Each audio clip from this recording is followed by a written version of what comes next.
આકાશવાણી ભુજ સમાચાર તોફિક સમા વાંચે છે। નમસ્કાર।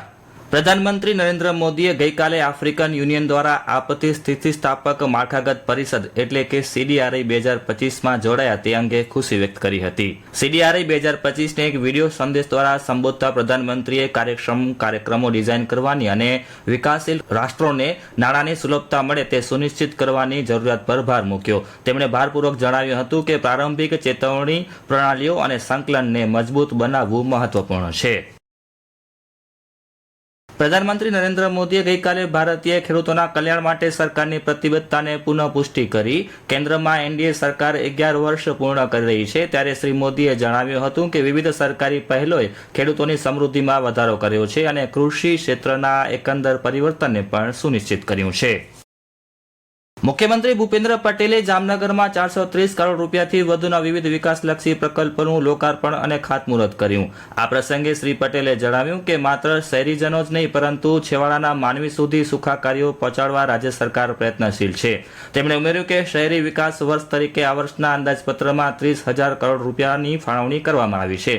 તેમણે ઉમેર્યું કે પ્રધાનમંત્રી નરેન્દ્ર મોદીના 11 વર્ષનો કાર્યકાળ સેવા, સમર્પણ અને સુશાસનનો બની રહ્યો છે। આ કાર્યક્રમમાં કેબિનેટ મંત્રી મુળાભાઈ બેરા અને સાંસદ પૂનમબેન માડમ સહિતના આગેવાનો ઉપસ્થિત રહ્યા હતા। અમદાવાદ સ્થિત ગુજરાત વિદ્યાપીઠમાં રાષ્ટ્રીય સેવા યોજના NSSની રાષ્ટ્રીય એકતા શિબિરના ઉદ્ઘાટન સમારોહ દરમિયાન રાજ્યપાલ અને ગુજરાત વિદ્યાપીઠના કુલાધિપતિ આચાર્ય દેવવ્રત કુલાધિપતિ શિષ્ય અભ્યાસ લબ્ધિ કુશલ યોજનાના પ્રતીકનું અનાવરણ કર્યું। આ યોજનાનો મુખ્ય ઉદ્દેશ્ય વિદ્યાપીઠના પ્રતિભાશાળી વિદ્યાર્થીઓને પ્રોત્સાહિત કરી તેમના શૈક્ષણિક ઉત્કર્ષના નવી દિશા આપવાનો છે। આ યોજના અંતર્ગત આગામી શૈક્ષણિક વર્ષ 2025-26 થી સ્નાતક અને અનુસ્નાતક કક્ષાના પ્રતિવર્ષ 100 તેજસ્વી અને પ્રતિભાશાળી વિદ્યાર્થીઓને કુલાધિપતિ શિષ્યવૃત્તિ એનાયત કરવામાં આવશે। આ મહત્વાકાંક્ષી યોજના માટે ગુજરાત વિદ્યાપીઠ દ્વારા વાર્ષિક 10 લાખ રૂપિયાની નાણાકીય જોગવાઈ કરવામાં આવી છે।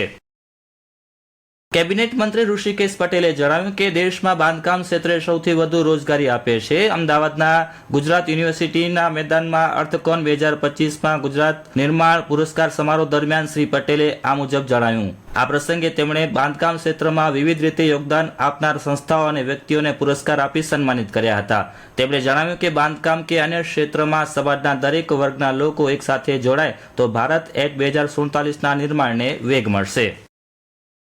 મુસાફરોની સુવિધા માટે ટ્રેન સંખ્યા અમદાવાદ ભુજ અમદાવાદ નમો ભારત રેપિડ રેલને આવતીકાલ 9 જૂનથી અમદાવાદના આંબલી રોડ અને સાણંદ સ્ટેશન પર વધારાનો સ્ટોપેજ અપાશે। આ વધારાના સ્ટોપેજને કારણે આ ટ્રેનના કેટલાક મથકો પર આગમન પ્રસ્થાનના સમયમાં આંશિક પરિવર્તન થશે। આવતીકાલ 9 જૂનથી અમદાવાદ ભુજ નમો ભારત રેપિડ રેલ અમદાવાદથી 5:30 વાગ્યાને બદલે 5:25 ઉપડશે તથા આગમન અને પ્રસ્થાનના સમય સાબરમતી, ચાંદલોડિયા, આંબલી રોડ, સાણંદ, વિરમગામ, ધ્રાંગધ્રા તથા હળવદ મથક પર નિર્ધારિત સમય કરતા 2 મિનિટ મોડી પહોંચશે તથા અન્ય મથકો પર સમયમાં કોઈ ફેરફાર નહીં થાય। રાજ્યમાં કોરોનાના વધતા કેસ વચ્ચે આરોગ્ય મંત્રી ઋષિકેશ પટેલે નાગરિકોને ખાતરી આપી કે ગભરાવાની કોઈ જરૂર નથી। તેમણે જણાવ્યું હતું કે વિશ્વ આરોગ્ય સંગઠન દ્વારા પણ સૂચવવામાં આવ્યું છે તેમ વાયરસ હળવો છે। તેમણે શરદી અને ઉધરસ જેવા લક્ષણો ધરાવતા લોકોને સાવચેતી રાખવાની સલાહ આપી હતી। તેમણે કહ્યું કે સરકાર પાસે દવાઓ અને ઓક્સિજનનો પુરવઠો પૂરતા પ્રમાણમાં છે। લોકરક્ષક કેડરની લેખિત પરીક્ષાના કોલ લેટર ડાઉનલોડ થવાના ગઈકાલથી શરૂ થયા છે। ગુજરાત પોલીસ ભરતી બોર્ડ દ્વારા આગામી 15મી જૂને આ પરીક્ષા લેવાશે। અગાઉ રાજ્યના 15 કેન્દ્રો પર શારીરિક કસોટીનું આયોજન કરાયું હતું જેમાં 12,000થી વધુ જગ્યા માટે 2,47,000થી વધુ ઉમેદવારોએ શારીરિક પરીક્ષા પાસ કરી હતી। જિલ્લામાં ફરી એકવાર ગરમી ઉકળાટનું પ્રમાણ વધ્યું છે। ગઈકાલે 41.8 ડિગ્રી સાથે અંજાર ગાંધીધામ વિસ્તાર સતત બીજા દિવસે રાજ્યના ગરમ મથકમાં મોખરે રહ્યા હતા। જિલ્લા મથક ભુજમાં સતત બીજા દિવસે મહત્તમ તાપમાન 39 ડિગ્રી રહ્યું હતું। નલિયામાં 35.5 અને કંડલા પોર્ટમાં 36.1 ડિગ્રી મહત્તમ તાપમાન નોંધાયું હતું। અને આ સાથે આ સમાચાર બુલેટિન પૂરું થયું। નમસ્કાર।